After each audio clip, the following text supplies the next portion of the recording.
विषय में कुछ कहने से पूर्व हम आपसे कुछ पूछना चाहेंगे। रामायण क्या है, किसने लिखा और किस पर लिखा? कोई हमें बताएगा? हाँ जी।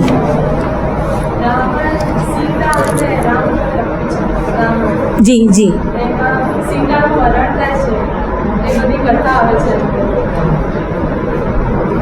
ठीक है, किसने लिखा?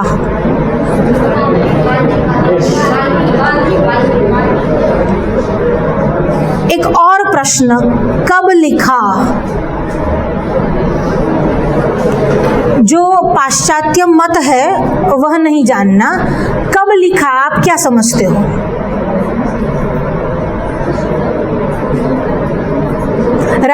राम जी के पूर्व या राम जी के पश्चात या राम जी के समय में? 3 आपके पास ऑप्शंस है। राम जी के पूर्व। और कोई जवाब, उत्तर? आप प्लीज खड़े रहिए अगर हो सके तो। इनका कहना है कि राम जी के पूर्व। कोई और? जी। ईसा से 500 वर्ष पूर्व। मेरा प्रश्न इतना है, राम जी से पूर्व, राम जी के समय में या राम जी के पश्चात? हाँ, राम जी के पश्चात। आप भी खड़े रहिए। और कोई मत है? एक कहते हैं कि राम जी के पूर्व, एक कहते हैं कि राम जी के पश्चात। सब इससे सहमत है? ये बाकी अभी कौन किससे सहमत है? राम जी के, सबका स्वर क्या है? राम जी के पूर्व के राम जी के पश्चात? अब हम आपको ये बताते हैं कि जो, आप बैठ सकते हैं, जो रामायण का उत्तर कांड है वह तो उस कथा से पूर्व लिखा गया, पर जो आगे के 6 कांड है वह बीत जाने के बाद लिखा गया और राम जी के समय में लिखा गया। क्योंकि पहले कांड से लेकर 6ठे कांड तक भूतकाल का प्रयोग वहां पर देखने को मिलता है और फिर उत्तर कांड में भविष्य काल का प्रयोग है। इसलिए उत्तर कांड जो लिखा गया वह राम घटना होने से पूर्व लिखा गया, पर जो आगे के कांड लिखे गए वह घटना होने के बाद में लिखे गए और भगवान वाल्मीकि ने लिखे और तमसा नदी के तट पर लिखे। अब भगवान वाल्मीकि का समय, राम जी का समय क्या है? अभी किसी विद्यार्थी ने बताया कि ईसा के 500 वर्ष पूर्व, ईसा के 3102 वर्ष पूर्व श्री कृष्ण ने स्वधाम गमन किया। अब जब श्री कृष्ण ने स्वधाम गमन किया उससे पूर्व राम जी हो चुके हैं, क्योंकि श्रीमद् भगवद गीता में श्री कृष्ण कहते हैं शस्त्रधारियों में राम मैं हूं। यानी श्री कृष्ण से पूर्व राम जी का अवतार हुआ है। श्री कृष्ण का अवतार द्वापर युग में हुआ। जैसे हमारे यहाँ ईस्वी सन चलता है, इस्लाम में हिजरी संवत चलता है, हमारे यहाँ विक्रम संवत, शक संवत चलता है, उससे पूर्व युधिष्ठिर संवत है, उससे साथ में कली संवत भी है, पर उससे पूर्व जो सन चला उसको कहते हैं रामाब्द। यानी राम जी का राज्याभिषेक जब हुआ वहां से लेकर एक सन आरंभ हुआ, एक संवत आरंभ हुआ जिसको हम श्री रामाब्द कहते हैं। दूसरा, हमारे यहाँ युग के आधार पर उसका गणित किया जाता है। कलयुग के जो वर्ष है वो कितने वर्ष है, कोई जानते हैं? बिल्कुल सही बात, 4,32,000 वर्ष ये कलयुग का समय है। उससे डबल द्वापर का समय है, यानी 8,64,000 वर्ष। और इन दोनों को मिलाकर त्रेता युग का समय है, यानी 12,96,000 वर्ष। अब इन दोनों को मिला ले, यानी 8,64,000 और 4,32,000, तो त्रेता युग के अंतिम दिन में भी अगर रामायण हुई है तो उसका जो प्रादुर्भाव हुआ वो कम से कम 12 लाख वर्ष पहले हुआ। इसीलिए ईसा के पूर्व 500 वर्ष पूर्व हुआ। ये सब जो मनगढ़ंत बातें हैं, जहां रामायण हुई उसके विषय में यहाँ के लोग ज्यादा जानते हैं कि वहां के लोग ज्यादा जानते हैं। जहां रामायण हुई वो बताते हैं कि कम से कम 12 लाख वर्ष पूर्व राम जी का चरित्र हुआ, क्योंकि अगर द्वापर और कलयुग की गणतरी भी कर ले तो दोनों को मिलाकर 12 लाख वर्ष ऐसे ही हो जाते हैं। तब ये कैसे हुआ कि 500 वर्ष पूर्व हुआ? आज हमारा विषय कोई समय को लेकर नहीं है, हमारा विषय है रामायण और समाज निर्माण। अब रामायण क्या है? रामायण शब्द जो बना उसमें 2 पद है, एक है राम और दूसरा है अयन। राम शब्द का अर्थ सभी जानते हैं। हम जब आ रहे थे तब पीछे जो हमारे विद्यार्थी भाई है वो श्री राम के नारे भी लगा रहे थे, तो राम का अर्थ सब जानते हैं। अब राम शब्द में दूसरा जो शब्द मिला वह है अयन। अयन का अर्थ होता है मार्ग, पथ जिसको हम बोलते हैं, रास्ता, पाथ जिसको इंग्लिश में कहते हैं। The path on which Ram has gone is called Ramayana. जिसके ऊपर चलकर राम जी गए। अच्छा, राम जी किसके ऊपर चल के गए? तो कहते हैं अयोध्या से निकले, फिर चित्रकूट में आए, फिर पंचवटी में गए, फिर लंका में आए। आहा, वो मार्ग जो है वह शाब्दिक अर्थ में मार्ग है। यहाँ पर राम जी ने जिस धर्म का अनुसरण किया, अवलंबन किया, उस मार्ग के विषय में जो बताते हैं वह रामायण है। और यह रामायण किसने लिखी? तो कहते हैं भगवान वाल्मीकि ने लिखी। और किस हालत में लिखी? तमसा नदी के तट पर एक क्रौंच युगल को जब उसने एक दूसरे के विरह में तड़पते देखा और एक निषाद ने, एक व्याध ने, एक शिकारी ने बाण चलाया, उसमें से एक पक्षी की मृत्यु हो गई और दूसरा पक्षी उसके विरह में मर गया तड़प तड़प कर। उसके बाद कहते हैं शोकः श्लोकत्वम् आगतः। ये शोक जो था उनके मन में, जो ग्रीफ था, वो कहाँ से निकला? श्लोक से निकला। अभी अभी आचार्य श्री ने आपको बताया रामायण एक एपिक है। एपिक का अर्थ होता है महाकाव्य। रामायण महाकाव्य है, पर रामायण कैसा महाकाव्य है? रामायण ऐतिहासिक महाकाव्य है। रामायण इतिहास है। हमें कोई बताएगा कि इतिहास की क्या व्याख्या है? यहाँ पर इतिहास विषय चलता है, हिस्ट्री है। कोई बताएगा इतिहास अर्थात क्या? इतिहास मतलब क्या?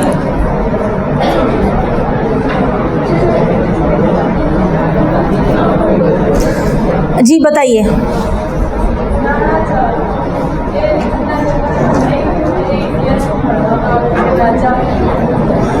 हाँ जी बताइए आप।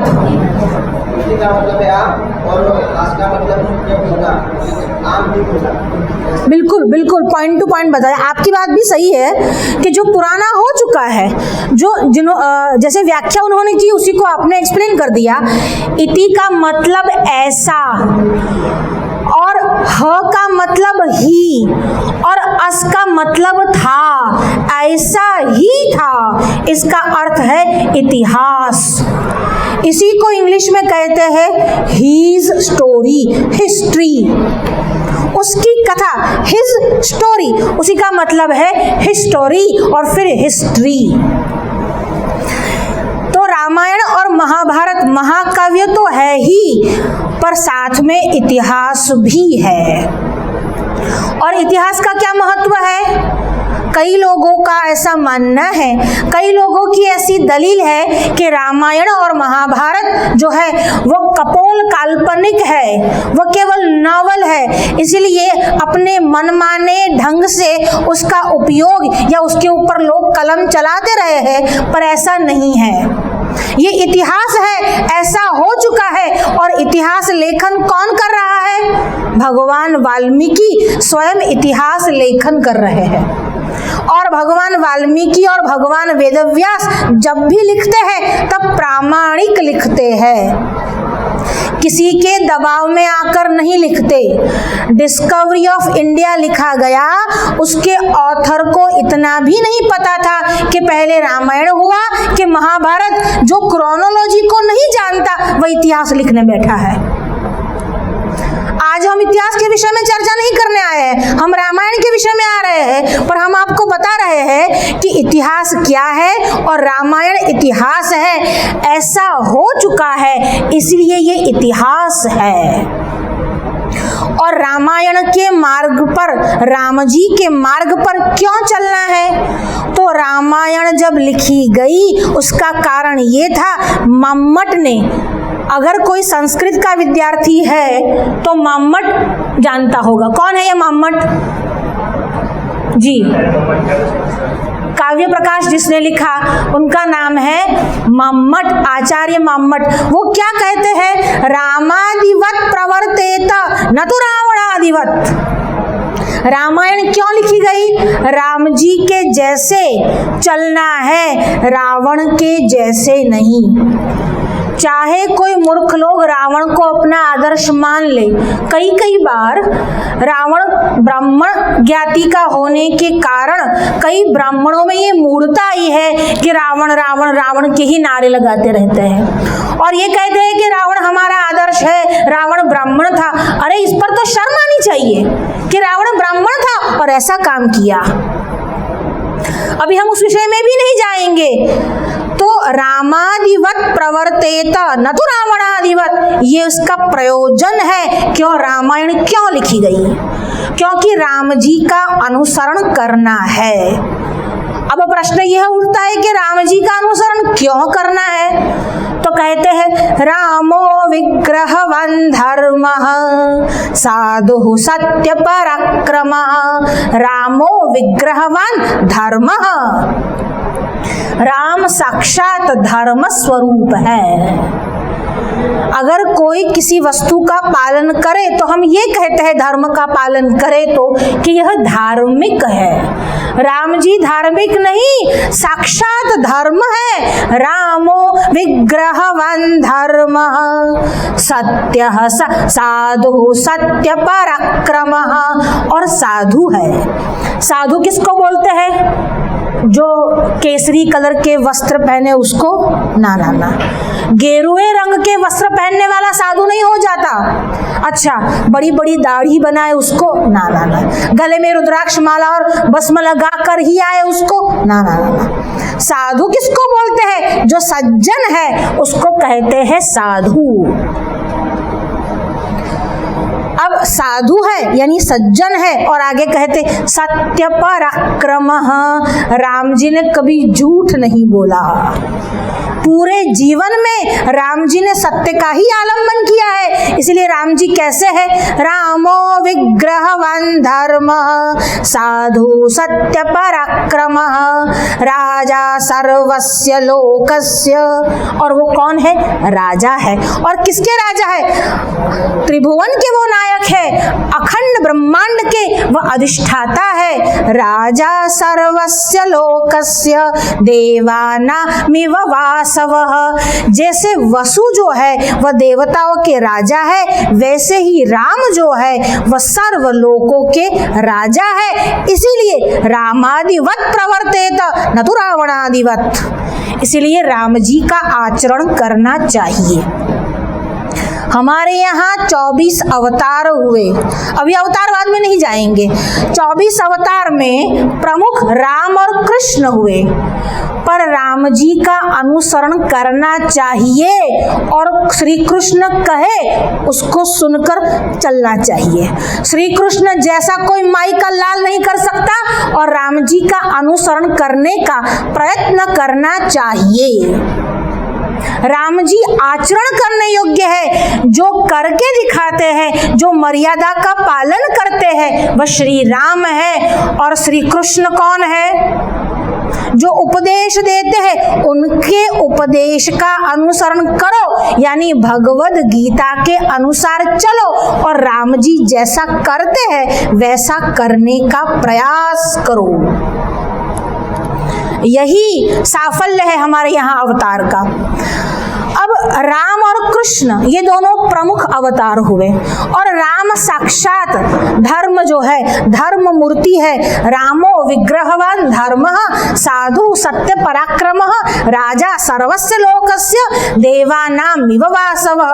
देखिए, अब जो रामायण में मतलब जो पूरा जीवन आया है वह राम का जीवन आया है और वह 7 कांडों में विभक्त है। उसमें 500 सर्ग है और 24,000 श्लोक है। अगर आपको कोई पूछे कि रामायण की श्लोक संख्या क्या है तो कहना 24,000। क्यों 24,000 है? क्योंकि जो तत्व है वह भी 24 है। उसके पीछे भी कोई कारण है और इसमें जो छंद प्रायः उपयोग हुआ है वह अनुष्टुप छंद है।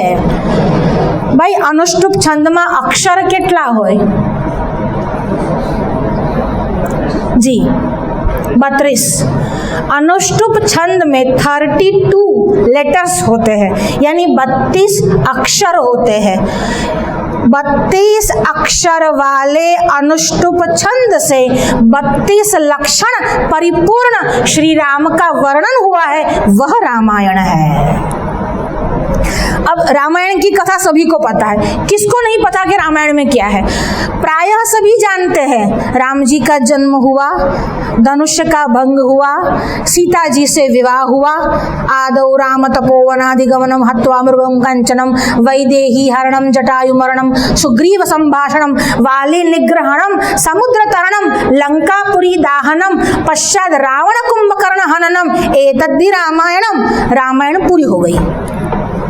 पर हमको वहां पर फोकस करना है कि समाज निर्माण में रामायण का रोल क्या है, वो क्या मायने रखता है। वैसे तो जैसे शर्करा होती है ना, शक्कर की डली, किसी भी और से चाटो मीठी लगती है। रामायण भी वैसा ही है, कोई भी और से चाटो मिठाई लगता है, कोई भी श्लोक पढ़ो मीठा ही है।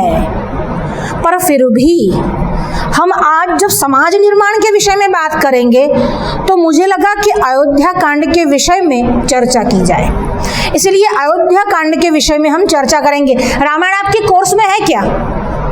जो संस्कृत पढ़ते हैं रामायण कोर्स में होगी, है कि नहीं? और कौन सा कांड है रामायण का? नहीं आ लोगों ने कोर्स में हमारे इंग्लिश में है Sundarkand. Oh, we are having in English MA. Oh, पहले था बालकांड। तो बालकांड था।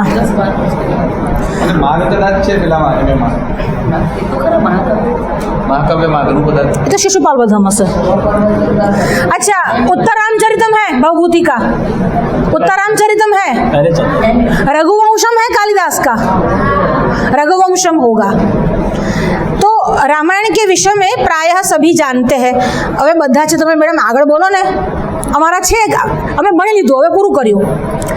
अयोध्या कांड में राम जी के राज्याभिषेक की चर्चा आई है।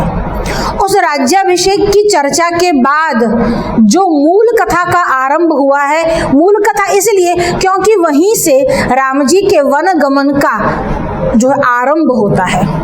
तो अब स्थिति यह थी कि राम जी का राज्याभिषेक होना था। अब सभी जानते हैं कि राम जी का राज्याभिषेक होना था, तब बीच में विघ्न किसने किया? मंथरा ने। और उसने निमित्त किसको बनाया?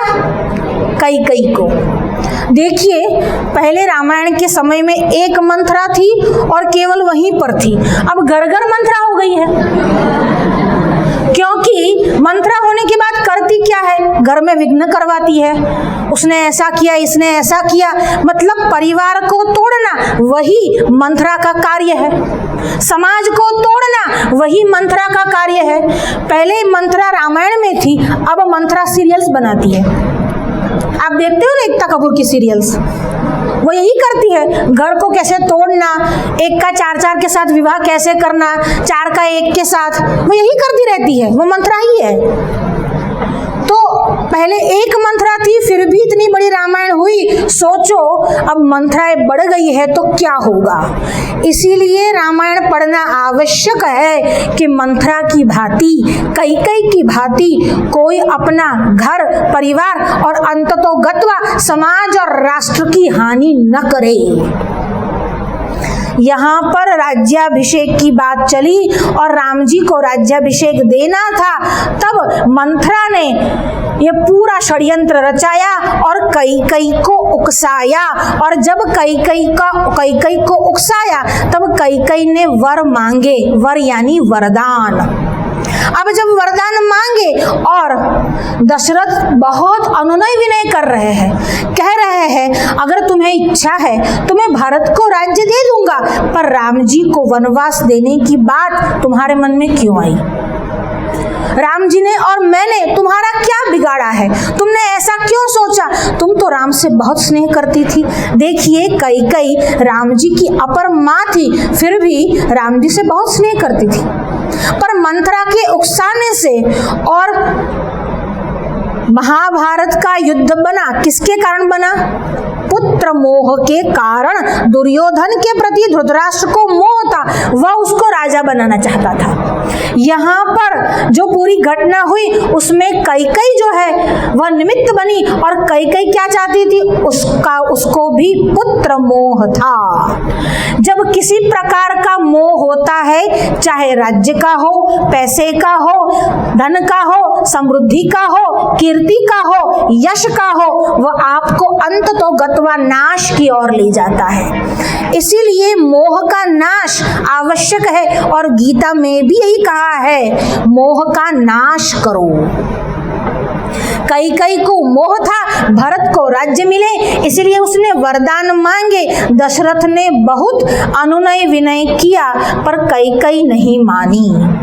जब कैकेयी नहीं मानी और सुमंत्र को भेजा गया, जाओ राम जी को लेकर आओ। अब प्रातः काल का समय था, सुमंत्र जो थे वह कैकेयी के निवास से निकलकर राम जी के निवास की ओर जा रहे थे। बीच में जो दृश्य था वह कैसा था?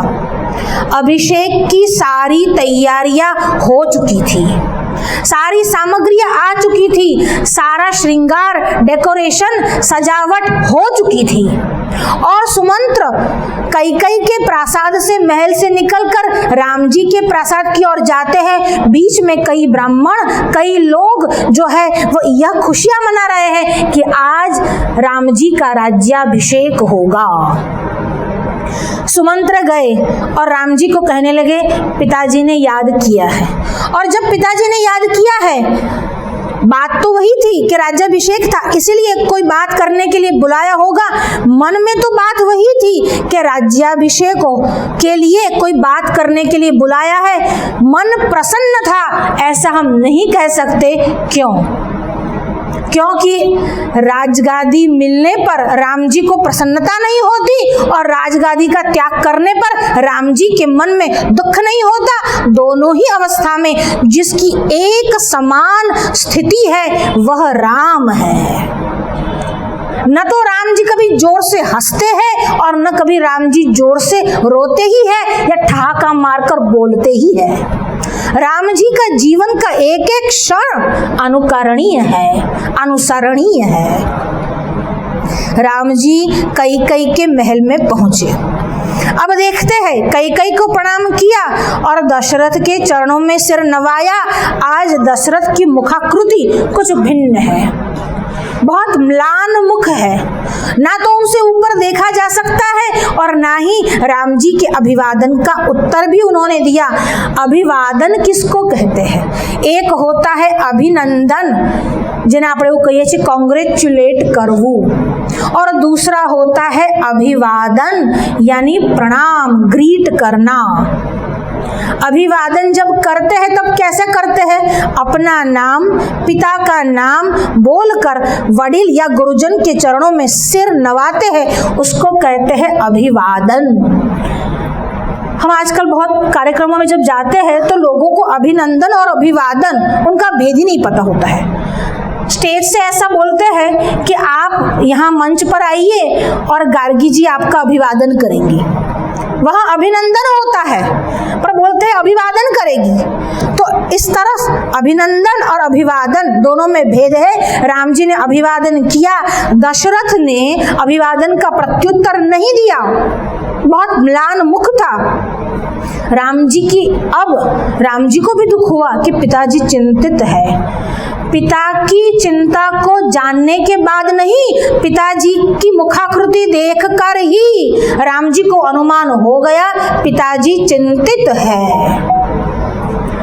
अगर आप कुछ घर में डिमांड करो, मुझे मोबाइल चाहिए, और पिता ने नहीं ला कर दिया तो घर में थर्ड वर्ल्ड वॉर हो जाता है, खाना पीना बंद हो जाता है, और फिर झगड़ा, फिर मम्मी से बातचीत, फिर समाधान तब होता है जब OnePlus या iPhone आपके हाथ में आ जाए।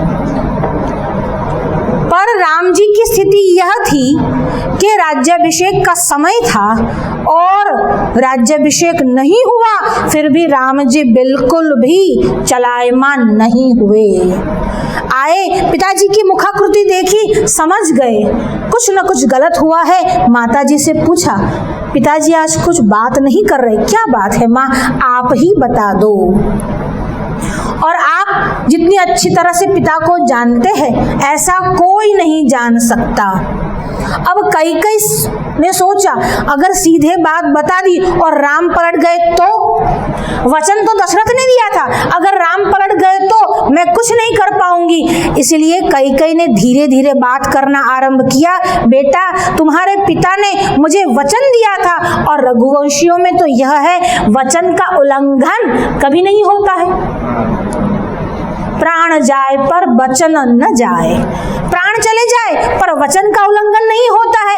ऐसी कौन सी बात हो गई जो तुम्हारे पिताजी अपने वचन से दूर भाग रहे हैं? अगर तुम अपने पिता को प्रसन्न करना चाहते हो, अगर तुम उनकी गति उत्तम करना चाहते हो, तो तुम्हें पिता के वचनों का आदर करना चाहिए। राम, तुम शपथ लो। और राम जी कहते, माँ, तुम्हें शंका है कि मैं शपथ लूंगा तो ही पिताजी की बात पूरी करूंगा, तो ही पिताजी के वचन पर चलूंगा? माँ, तुम आदेश करो। पिताजी, आप आदेश करो। आपके आदेश के पालन के लिए मुझे किसी वचन में बंधने की आवश्यकता नहीं है। आप आदेश करो। मैं कारण हूँ कि पिताजी इतने म्लान, इतने खिन्न हैं। आप केवल आदेश करो। कैकेयी ने कहा, तुम वचन दो।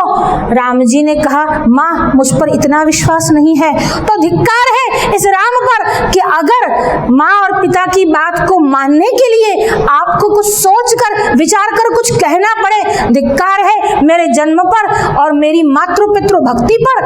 अगर आपको आज भी वचन मांगकर अपने मन की बात कहनी पड़े तो मेरा पुत्रत्व ही नाकारा है। जब राम जी ने ये कहा, अब कैकेयी को विश्वास हो गया, राम जी उनके वचन की पूर्ति करेंगे, और कैकेयी ने अपने जो 2 वर थे वह बता दिए। और राम जी ने कहा, अरे अरे, बस इतनी बात? अरे, भरत राज्य करे या मैं करूं, इसमें कौन सा भेद है? बहुत आनंद है, मैं तो बच गया। इतने बड़े उत्तरदायित्व के लिए मैं योग्य भी तो न था। इससे अच्छा है भरत जी राज्य करे, इससे बड़े अच्छी बात कोई हो ही नहीं सकती है। माँ, इतनी सी बात कहने के लिए आपने पिताजी को इतना कष्ट दिया? आप मुझसे कह लेते, सीधा मुझसे ही कहते, मैं ही इस बात का पालन कर लेता। पिताजी को कहकर, उनको दुख देकर आपने अच्छा नहीं किया। आप पर, आपका मुझ पर विश्वास नहीं था। तो कहा तुम्हारे पिताजी की भी यही इच्छा है, तुम जाओ, पर वो बोल नहीं सकते, तुम्हारे वियोग को वो सहन नहीं कर सकते, इसलिए वो बोल नहीं पा रहे। और श्री राम जी कहते हैं पिताजी आप निश्चिंत हो जाइए, मैं आपके दिए हुए वचन का पालन करूंगा और उसमें ही पुत्र की पुत्रता है। राम जी कैकेयी के महल से निकले और कहकर निकले, कौशल्या जी से, सीता जी से और लक्ष्मण से विदा लेकर मैं अभी आज ही तत्काल एक साहेब હતા, સાહેબે છોકરાને બોલાયો કે જો બેટા આ લેટર જે છે પોસ્ટ કરવાનો છે। છોકરાએ કહ્યું ભલે કરી દઈશું। 2 દિવસ થયા, 3 દિવસ થયા, પેલો લેટર પોસ્ટ કર્યો, ના ના કરી દઉં છું। 5-6 દિવસ થયા, પેલો લેટર પોસ્ટ કર્યો, ના ના કરી દઉં છું। પછી 10 દિવસ 15 દિવસ થયા, પેલો લેટર પોસ્ટ કર્યો, સાહેબ તમને તો બહુ વધી રહી છે, બહુ ઉતાવળ છે। અરે પણ 10 દિવસ થયા, હવે શું છે, તમને તો બહુ વધી રહી છે, લો આટલી ઉતાવળ હોય તો તમે જાતે જ પોસ્ટ કરી દો। एक लेटर पोस्ट करने जैसा छोटा काम, ये तो एक उदाहरण है, दृष्टांत है। एक छोटे से काम के लिए भी इतना समय लगाते हैं हम, इतना बड़ा निर्णय लेना था, एक क्षण का विलंब श्री राम ने नहीं किया और कहा तत्काल मैं वन के लिए रवाना होता हूँ। और जैसे माँ की इच्छा है, वल्कल वस्त्र धारण करके सारे राजसी ठाठ बाट छोड़कर, राज सम्मान छोड़कर आज ही निकल हूँ। माँ आप भरत को बुला लो और यह सामग्री जो हमारे लिए आई है उसी से भरत जी का राज्याभिषेक करो। एक छोटी सी वस्तु दान में नहीं दे सकते, इतना बड़ा राज्य, अयोध्या का राज्य बड़ा साम्राज्य था उस समय का, इतना बड़ा राज्य, और वो भी सरकार लॉस में जाए ने पछी बीजी पार्टी आवे अलग बात, आ तो आखू संपन्न राज्य, और फिर भी एक क्षण का विलंब नहीं किया, तत्काल राम जी वहां से चले और कौशल्या को समझाने के लिए चले। कौशल्या के महल में गए। अब लक्ष्मण को बड़ा ही रोष आ रहा है, लक्ष्मण भी राम जी के पीछे पीछे जा रहे हैं। अब दोनों कौशल्या के महल में पहुंचे। उस समय कौशल्या भगवान विष्णु की आराधना कर रही थी, निर्विघ्न समाप्ति हो इसके लिए भगवान विष्णु का पूजन कर रही थी। राम जी आए, कौशल्या बड़ी प्रसन्न हुई, बैठने के लिए आसन दिया। अब देखिए, जिस समय राज्य का त्याग किया कोई लोग नहीं थे, केवल पिताजी थे, माँ थी, सुमंत्र था, और पिताजी की हालत तो देखने लायक भी नहीं थी, मूर्छा में थे, केवल कैकेयी थी। शपथ विधि करने की आवश्यकता राम जी को नहीं पड़ी। यहाँ तो हजारों लोगों के सामने, सैकड़ों लोगों के सामने लाइव स्ट्रीमिंग होता है, शपथ विधि लेते हैं और फिर एक भी शपथ का पालन नहीं करते ये नेता लोग। जब तक वोट लेने हैं सारे शपथ, सारे वचन याद रहते हैं, जैसे ही कुर्सी हाथ लगी सब कुछ भूल जाते हैं। यहाँ पर कोई शपथ विधि नहीं हुई थी, पर केवल पिता की आज्ञा हुई थी, वन को जाना है। वह भी दशरथ तो नहीं बोले थे, कैकेयी बोली थी, वन को जाना है। सिंहासन पर बैठने के लिए कौशल्या जी ने अनुरोध किया, राम जी ने केवल सिंहासन का स्पर्श मात्र किया और नीचे बैठे। तत्काल त्याग किया है, एक क्षण का विलंब नहीं। जब कहा वन में जाता हूं तो राजसी जो भी उपचार थे, राजसी जो भी ठाठ बाट थे, उसका तुरंत त्याग किया है। पर माता की आज्ञा थी कि बैठो, इसलिए माता की आज्ञा का पालन हो, इसलिए सिंहासन का स्पर्श किया। राम जी के बैठने में, चलने में, उठने में, बात करने में, हर जगह पर केवल और केवल धर्म का पालन होता है। रामः विग्रहवान धर्मः।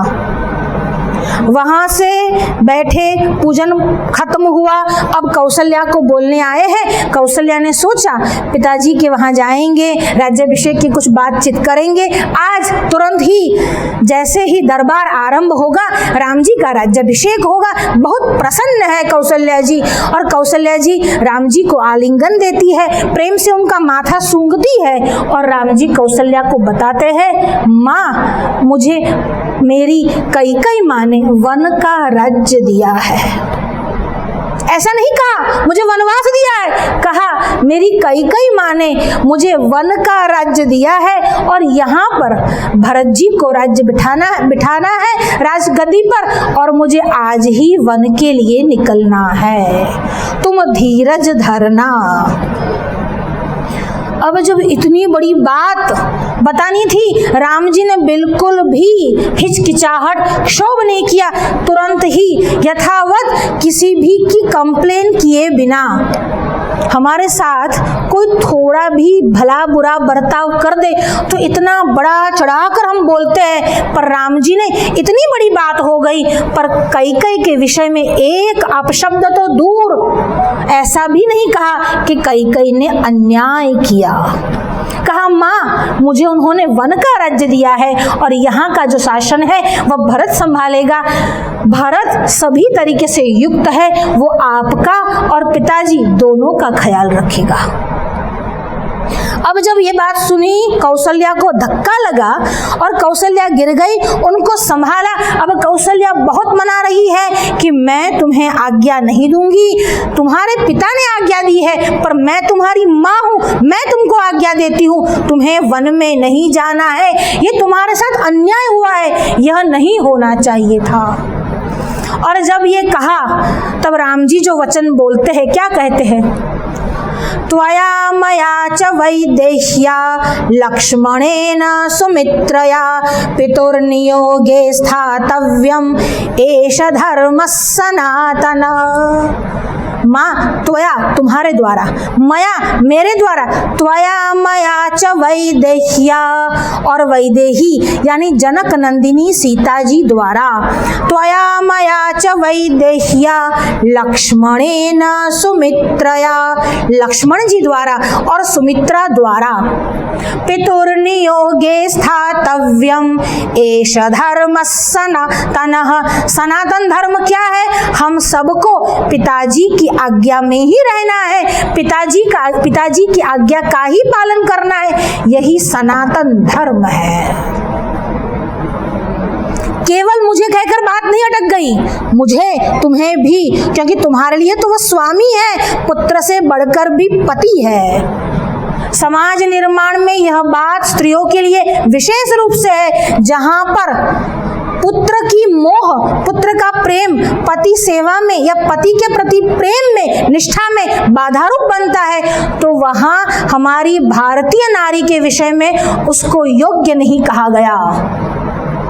उसके लिए पति विशेष है। पति की सेवा करने के लिए राम जी के विरह में कौशल्या 14 वर्ष वहां पर राजमहल में रही। पति के साथ जाने के लिए जनक नंदिनी सीता जी 14 वर्ष, अरे अवनी पर, पृथ्वी पर सीता जी पांव नहीं धर सकती थी, उनको पृथ्वी भी कठोर लगती थी। सीता जी इतने कोमल, इतने नाजुक थे, अगर बालों में गुलाब का फूल लगाया है और गुलाब का फूल गिरकर शैया पर, पलंग पर गिर गया और उनका स्कंद, उनका हाथ अगर उस गुलाब के फूल पर ऐसे आ गया तो गुलाब के पखड़ियों का निशान उनके हाथ में, उनके पीठ पर हो जाता था। इतनी कोमल सीता जी, चित्र लिखित कपि ही डेराई, अगर कहीं चित्र में भी वानर को देख ले तो डर जाती थी।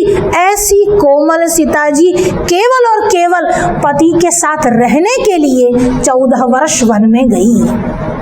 अगर यह निष्ठा, अगर यह बात आज भी अगर भारतीय स्त्रियों में हो तो संभव है कि कुटुंब या परिवार का विभाजन होगा, और कुटुंब और परिवार का विभाजन न हुआ तो समाज का विभाजन होगा क्या?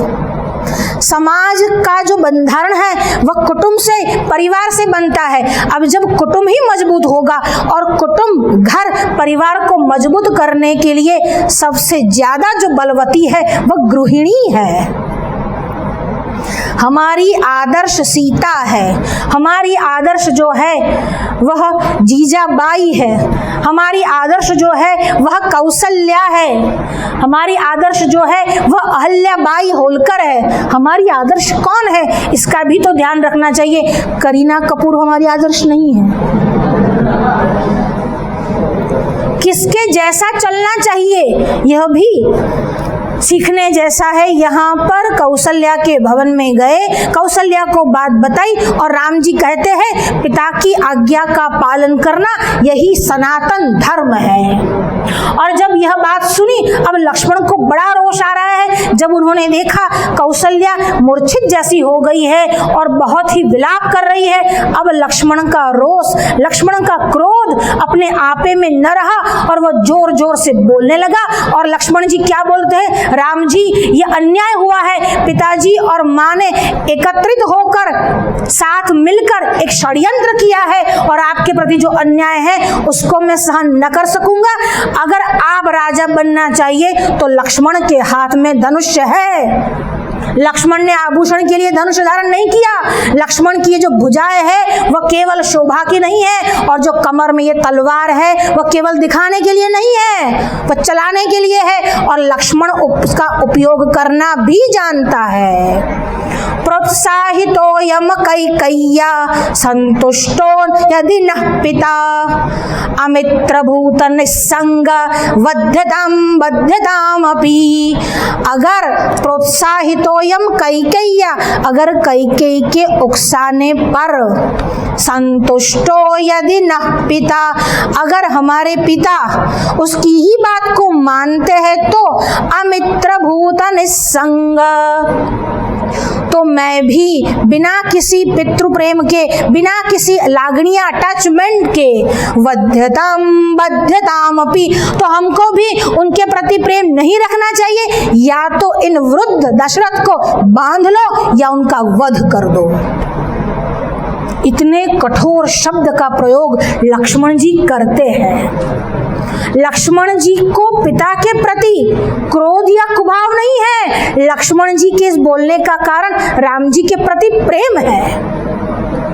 जो भ्रातृ प्रेम है वो भी हमको रामायण सिखाती है। और राम जी क्या जवाब देते हैं, गुरुश्च राजा च पिता च वृद्धः। लक्ष्मण तुम किसके विषय में बात कर रहे हो? तुम्हें पता है तुम हमारे पिताजी के विषय में बात कर रहे हो, और वो पिता कौन है?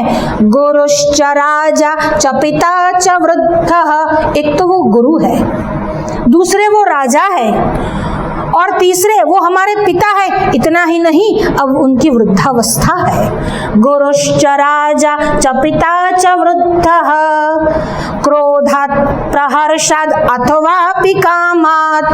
अगर क्रोध में वह कुछ बोलते हैं, अगर हर्ष के कारण कुछ वह बोलते हैं, कामात् किसी वासना और काम के वशीभूत होकर अगर कुछ बोलते हैं, यद स्थावितम अवक्षम धर्मम, पर जो वह कहते हैं वही धर्म है। कस्तम न कुर्याद अनुशंस वृत्ति, तो क्या हमको अनुशंस वृत्ति का आचरण करके, अनुशंस वृत्ति यानी क्या? क्रूअल्टी, हमको क्रूरता का आचरण करके क्या पिताजी की यह बात को नहीं मानना चाहिए? मतलब क्रूरता का आचरण नहीं करना, इसका मतलब है पिताजी की बात की आज्ञा का पालन करना।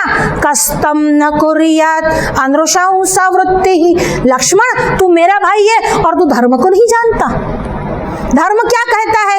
अगर पिताजी ने गुस्से में आकर भी, क्रोधवश भी, हर्ष में भी, स्नेह से भी, कामना से भी अगर कोई बात कही है तो केवल उसका पालन होना चाहिए। यही सनातन धर्म है।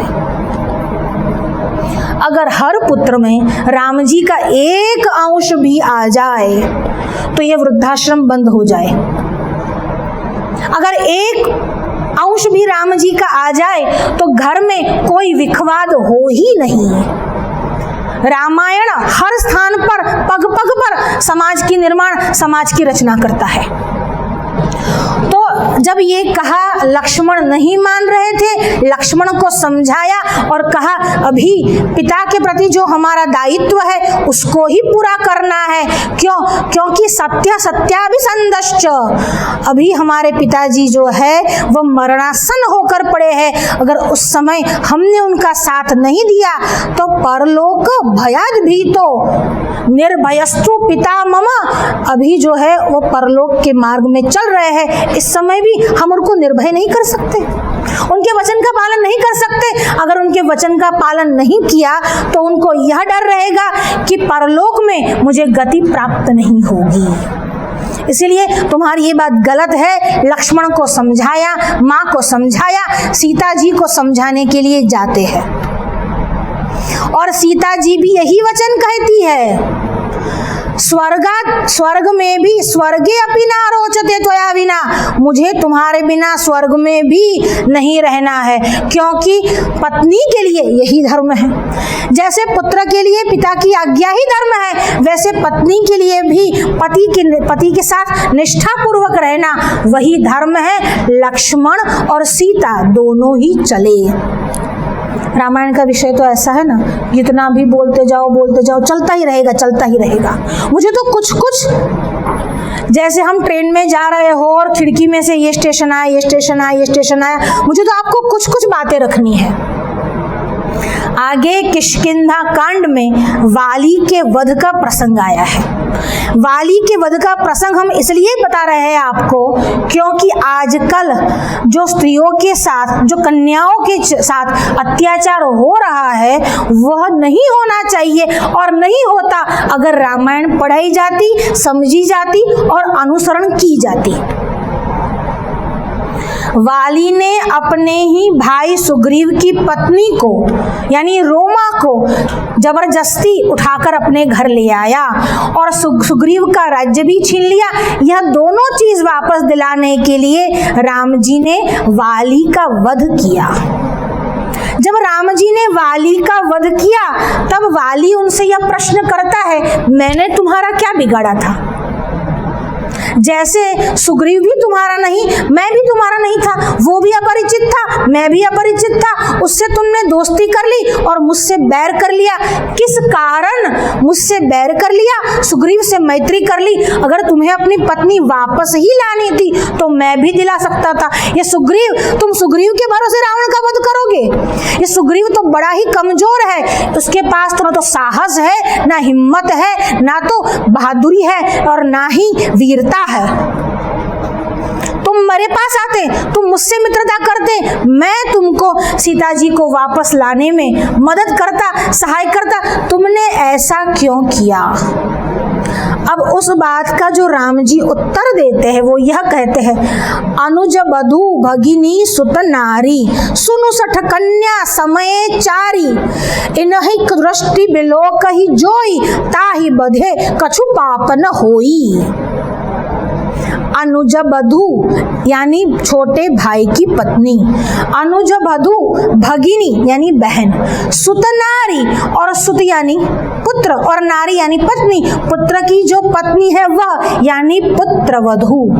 अनुज बधू भगिनी सुत नारी, अपने छोटे भाई की पत्नी, बहन और पुत्र वधू, सुनु सठ कन्या समय चारी, यह चारों चार एक समान, और कन्या ये चारों चार एक समान होती है। छोटे भाई की पत्नी हो, अपनी पुत्र वधू हो और अपनी बहन हो और अपनी बेटी हो, वह चार एक समान होती है। अगर उन पर कोई कुदृष्टि करे, इनहि कुदृष्टि करे कोई, ताहि बधे कछु पाप न होई। जो इन पर कुदृष्टि करता है उनके वध करने में कोई पाप नहीं लगता है।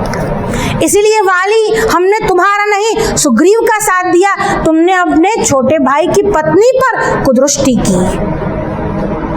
अगर रामायण घर घर में पढ़ाई जाए तो यह बात खड़ी ही नहीं हो, यह प्रश्न उठे ही नहीं कि किस पर कैसे राम जी के विषय में क्या कहे।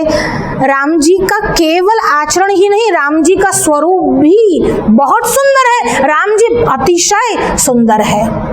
राम जी इतने सुंदर है कि सभी स्त्रियों की नजर, दृष्टि तो राम जी पर पड़ती है, पर राम जी का स्वभाव कैसा है? जो किसी स्त्री को देखते ही नहीं।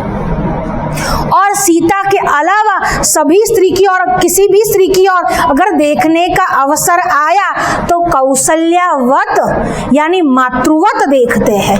यह राम जी है। आप कौन कौन सी ऐसी बातें हैं जो रामायण से आप बाहर निकालोगे? अरे खजाना है पूरा, जितने भी रत्न चाहे, 24,000 रत्न है। जो भी श्लोक उठाओ रत्न ही है। अगर रामायण का अनुसरण हुआ तो कन्याओं के साथ, बेटियों के साथ, बहनों के साथ जो अभी अत्याचारों की संख्या बढ़ गई है वो अपने आप ही कम हो जाएंगे। राम जी ने अपने शासन में 3 सत्ता उनके हाथ में आई पर किसी को भी स्वीकार नहीं किया। अयोध्या का राज्य छोड़ा, भरत को दिया। वाली के वध के उपरांत किष्किंधा का राज्य आया, उन्होंने अंगद को युवराज बनाया और रावण वध के उपरांत लंका का राज्य हाथ में आया, विभीषण को दे दिया। यही बात आचार्य श्री ने कही कि जो त्याग की परंपरा है, एक राज्य नहीं 3 साम्राज्यों का त्याग किया। एक कॉर्पोरेटर ने कुर्सी आवे ते छोड़ाती नहीं। साम्राज्य पद की बात तो जाने दो आप। इतने 3 बड़े बड़े उस समय के साम्राज्य हाथ में आए और फिर भी हंसते हंसते उसका त्याग किया। यही है समाज निर्माण। कौन कौन सी बात बताए? राम के सत्यव्रत के विषय में, राम जी के एक पत्नी व्रत के विषय में, राम जी के राज्य के विषय में, राम जी के भ्रातृ प्रेम के विषय में। अरे भ्रातृ प्रेम के विषय में ये कहा जाता है, ये भरत जी कैसे है जो दिन रात राम जी के नाम का ही जप करते रहते हैं और जिनके नाम का जप पूरी त्रिलोकी, पूरा संसार करता है, वह राम जी जिसके नाम का जप करते हैं वह भरत है। एक के पास आया, त्याग कर दिया भाई के लिए, दूसरे को राज्य मिला तो भाई की धरोहर समझकर केवल पूजन किया। और यहाँ पर तो 5 साल की कुर्सी निश्चित है तो भी छोड़ते समय मुंह देखने लायक होता है। अब तो ऐसी विचारधाराएं लोगों में प्रबल की जा रही है कि इस बार तो चुनाव ही नहीं, केवल हमारे एक ही राजा है। राम राज्य के समय में राजाशाही शासन था, फिर भी लोकशाही प्रबल थी। जब लोगों के अंदर विवाद चला कि सीता जी को साथ रखना उचित नहीं, तो लोगों के कारण आराधनाय लोकस्य राम जी ने सीता जी का त्याग किया। वस्तुतः राम ने सीता का नहीं, एक राजा ने महारानी सीता का त्याग किया है। राम जी कभी सीता का त्याग कर ही नहीं सकते।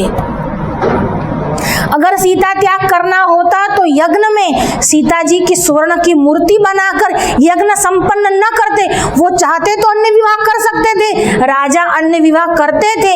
दशरथ की 3 तो पटरानियां थी और दशरथ के अंतःपुर में 700 अन्य रानियां थी। दशरथ को 703 मिली, क्या राम जी को 2 नहीं मिलती? अरे राम जी जब चाहे जिससे चाहे विवाह कर सकते थे, पर सीता जी के साथ वचन से बंधे हुए थे। अरे वचन से बंधे हुए क्या, सीता और राम अभिन्न है ही नहीं।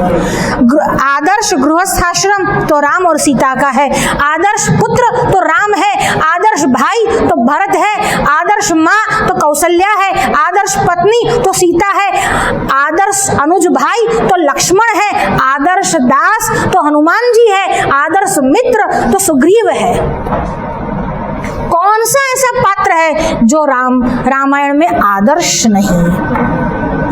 राम तेरा जीवन ही काव्य है, कोई कवि बन जाए सहज संभाव्य है। राम जी के इतने गुण हैं, कौन ऐसा होगा जो राम जी के गुण पर लट्टू न हो जाए।